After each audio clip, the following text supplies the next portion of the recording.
जय श्री कृष्णा दोस्तों सर्वपितृ अमावस्या पर क्यों पढ़ते हैं हम गीता के दूसरे और 7वें अध्याय को।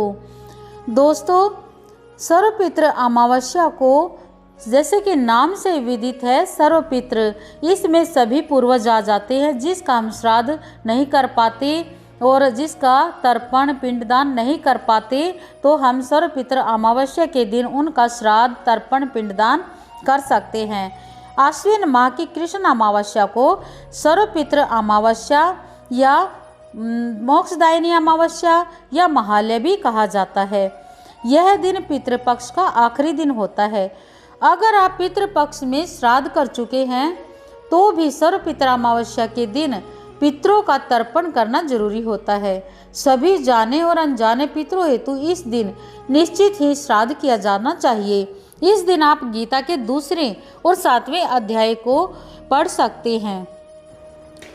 दोस्तों आप चाहे तो संपूर्ण गीता का पाठ करें या सर्वपितृ अमावस्या के दिन पितरों की शांति के लिए और उनका आशीर्वाद प्राप्त करने के लिए और उन्हें मुक्ति प्रदान का मार्ग दिखाने के लिए गीता के दूसरे और 7वें अध्याय का पाठ कर सकते हैं। दोस्तों आज की वीडियो में हम करेंगे श्राद्ध महिमा से जुड़े हुए भगवत गीता के 7वें अध्याय का महात्म्य। 7वें अध्याय का महात्म्य क्या है? भगवान शिव कहते हैं, हे पार्वती, अब मैं 7वें अध्याय का महात्म्य बतलाता हूँ, जिसे सुनकर कानों में अमृत राशि भर जाती है। पाटलिपुत्र नामक एक दुर्गम नगर है जिसका गोपुर यानी कि द्वार बहुत ही ऊंचा है। उस नगर में शंकुकर्ण नाम का एक ब्राह्मण रहता था। उसने वैश्यवृत्ति का आश्रय लेकर बहुत धन कमाया, किंतु न तो कभी पितरों का तर्पण किया और न देवताओं का पूजन ही। वह धनोपार्जन में इतना अधिक तत्पर हो गया कि राजाओं को ही भोज दिया करता था।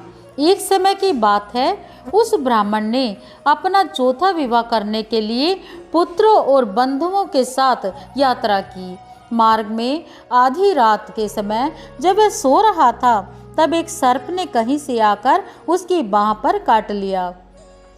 उसके काटते ही ऐसी अवस्था हो गई कि मणि मंत्र और औषधि आदि से भी उसके शरीर की रक्षा नहीं हो पाई। तत्पश्चात कुछ ही क्षणों में उसके प्राण पखेरु उड़ गए। वह मृत्यु को प्राप्त हो गया और वह प्रेत बन गया। फिर बहुत समय के बाद वह प्रेत सर्प योनि में उत्पन्न हुआ। उसका वित्त धन की वासना में बंधा था।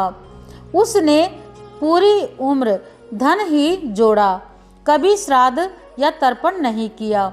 उसने पूर्व वृत्तांत को स्मरण करके सोचा, मैंने घर के बाहर करोड़ों की संख्या में अपना जो धन गाड़ रखा है उससे इन पुत्रों को वंचित करके स्वयं ही उसकी रक्षा करूंगा।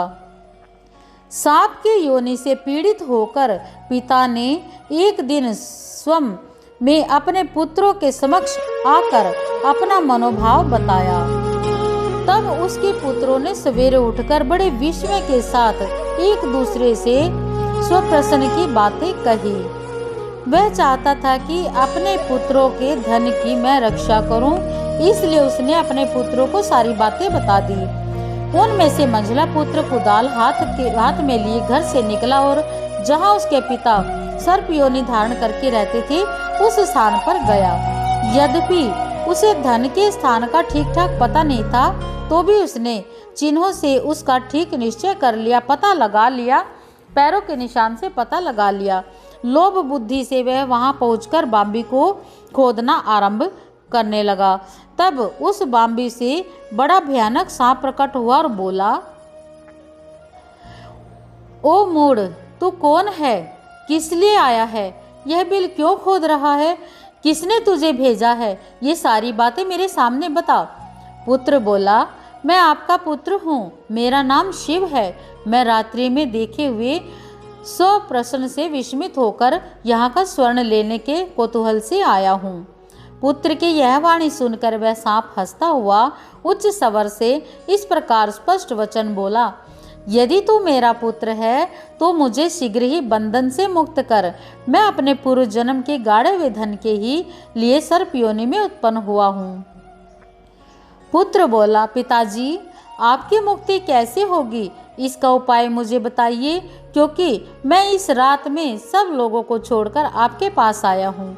पिता बोला, बेटा गीता के अमृत में 7वें अध्याय को छोड़कर मुझे मुक्त करने में तीर्थ, दान, तप और यज्ञ भी सर्वथा समर्थ नहीं है। केवल गीता का 7वां अध्याय ही प्राणियों के जरा मृत्यु आदि दुखों को दूर करने वाला है। पुत्र, मेरे श्राद्ध के दिन गीता के 7वें अध्याय का पाठ करने वाले ब्राह्मण को श्रद्धा पूर्वक भोजन कराओ, इससे निसंदेह मेरी मुक्ति हो जाएगी। वत्स, अपनी शक्ति के अनुसार पूर्ण श्रद्धा के साथ निर्वैसी और वेद विद्या में प्रवीण अन्य ब्राह्मणों को भी भोजन कराना। सर्पयोनि में पड़े हुए पिता के ये वचन सुनकर सभी पुत्रों ने उसकी आज्ञा अनुसार तथा उससे भी अधिक किया। तब शंकुकर्ण ने अपने सर्प शरीर को छोड़कर दिव्य देह धारण की और सारा धन पुत्रों के अधीन कर दिया। पिता ने करोड़ों की संख्या में जो धन उनमें बांट दिया था, उससे वे बहुत प्रसन्न हुए। उनकी बुद्धि धर्म में लगी हुई थी, इसलिए उन्होंने बावली, कुआं, पोखरा, यज्ञ और देव मंदिर के लिए उस धन का प्रयोग किया और अन्नशाला भी बनवाई। तत्पश्चात 7वें अध्याय का सदा जप करते हुए उन्होंने मोक्ष प्राप्त किया।